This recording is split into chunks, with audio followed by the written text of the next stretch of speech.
pergunto para vocês, pode? Não, não pode. Ah, mas elas pegam o uniforme e estragam o uniforme. Eu sei, isso acontece. Mas ainda assim você não pode cobrar. Por quê? Porque essa é uma exigência da sua empresa. A sua empresa exige que ela venha trabalhar com uniforme, portanto, esse uniforme precisa ser entregue para essa funcionária. Eu tenho um cliente aqui na minha cidade que eles trabalham com o ramo alimentício. Você já imaginou um uniforme branco, toda a área produtiva branco? O que normalmente as pessoas fazem? Elas pegam o uniforme, colocam na água sanitária e essa água sanitária destrói completamente o tecido do uniforme. Passaram-se poucos meses, as pessoas já pedem outro uniforme para repor aquele que já está totalmente estragado. O que essa empresa resolveu fazer? Ela contratou uma lavanderia industrial. Tem muitas empresas que encaminham os uniformes para serem lavados numa lavanderia industrial, porque com o processo de lavagem adequada, ele volta a se tornar branco, limpo e ele se mantém inteiro, ou seja, ele vai durar por muito mais tempo. E dessa forma sai mais barato do que comprar novos uniformes o tempo todo e também ficar à mercê da lavagem de cada um, porque você sabe, né? Cada um tem um branco diferente em casa. Para alguns o branco é no capricho, passadinho, cheirosinho, limpinho. Para outros é aquele branco meio encardidinho que a gente conhece. E numa empresa alimentícia, o melhor mesmo é padronizar. Então você precisa sempre estar olhando o que é que diz a tua convenção trabalhista, porque ela tem força de lei. E por isso que entender as leis às vezes acaba se tornando um pouco complicado, porque a pessoa diz, mas está na CLT, é lei, por que eu não posso fazer? Não é que você não pode, você não deve fazer, porque você vai estar contrariando a legislação e o que existe de princípio trabalhista, que o que vale é a norma mais benéfica. Aquilo que é mais benéfico para o trabalhador é o que o juiz vai considerar na hora que ele estiver cuidando do teu caso. Então, pense bem, o que é mais benéfico para o trabalhador? Né? Ele pagar o uniforme do bolso ou a empresa pagar o uniforme, já que é uma exigência da empresa? A empresa pagar o uniforme. Eu vou te ensinar uma regra que você não se esquece mais. Você não pode cobrar aquilo que é para o trabalho. Tudo aquilo que a pessoa precisa para realizar o seu trabalho não pode ser cobrado. Agora, tudo aquilo que é pelo trabalho, isso sim pode ser descontado caso a pessoa não compareça. Por exemplo, ele recebe o salário dele no final do mês pelo trabalho que ele executa. Então, se ele falta, eu vou descontar, porque é pelo trabalho.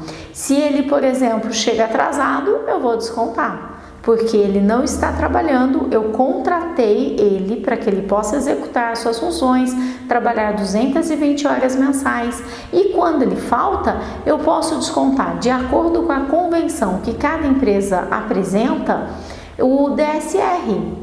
Por quê? Nós temos o domingo, que é o descanso semanal remunerado, e quando a pessoa falta durante a semana, ou quando a pessoa não cumpre a jornada de 44 horas semanais, sim, eu posso descontar o domingo, salvo casos que a convenção diga algo contrário a isso.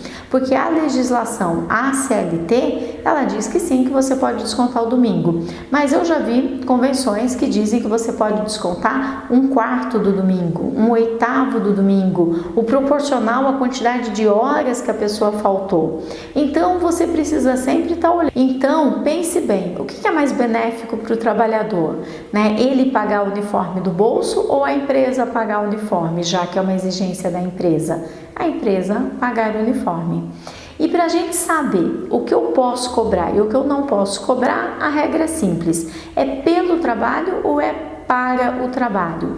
Por exemplo, o Vale Transporte. Vale Transporte é para o trabalho.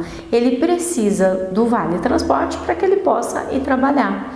Então, eu posso descontar apenas o teto dos 6%, que é o que a legislação permite. O restante é a empresa que paga. Ai, mas ele usa 6 ônibus por dia. Pelo trabalho ou para o trabalho? Para o trabalho. A empresa é quem paga.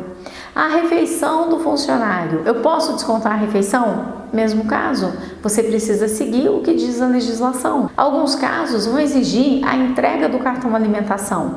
Outros casos vão exigir a entrega do cartão em espécie.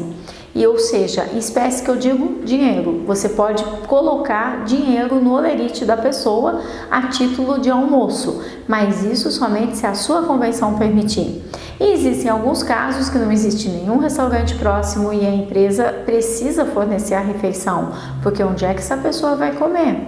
Em outros casos, ela é substituída pela cesta básica, mas tudo vai depender do que diz a sua convenção. Outra coisa que é inadmissível, quando o funcionário, por exemplo, precisa de um equipamento de proteção individual. Então ele precisa de óculos, ele precisa de máscara, ele precisa de protetor auricular, de sapato. Inclusive o sapato de segurança faz parte do uniforme. Isso tudo que você fornece é para ele trabalhar.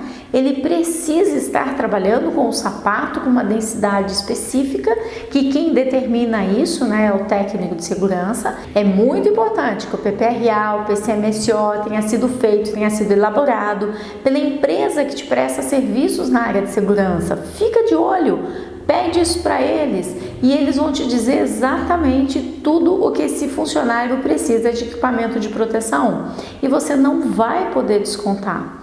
E aí o funcionário tem o equipamento de proteção e ele simplesmente rasga a bota na primeira semana. Ok, ele pode receber uma advertência por isso, que é um indicador de comportamento de que ele não é uma pessoa que toma conta das coisas dele.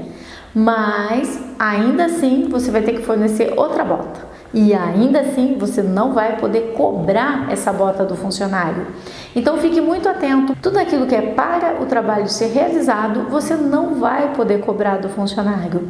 E aquilo que é pelo trabalho que ele realizou, isso sim, se ele não fez, não compareceu, se atrasou, ele vai perder o dia e vai perder o domingo também. Eu acredito que agora ficou um pouco mais claro daquilo que você vai poder cobrar e daquilo que você não vai poder cobrar. Deixem suas dúvidas, se você achou esse vídeo importante, compartilhe para que outros empresários não se tornem vítimas da sua própria equipe. E lembre-se, viva com arte. Arte significa atração, retenção de talentos para a sua empresa. Essa é a ideia, porque você precisa cuidar do estratégico, porque sua empresa precisa crescer. Caso contrário, você vai estar aí sempre no operacional e não é essa a ideia. Deixe a sua equipe crescer.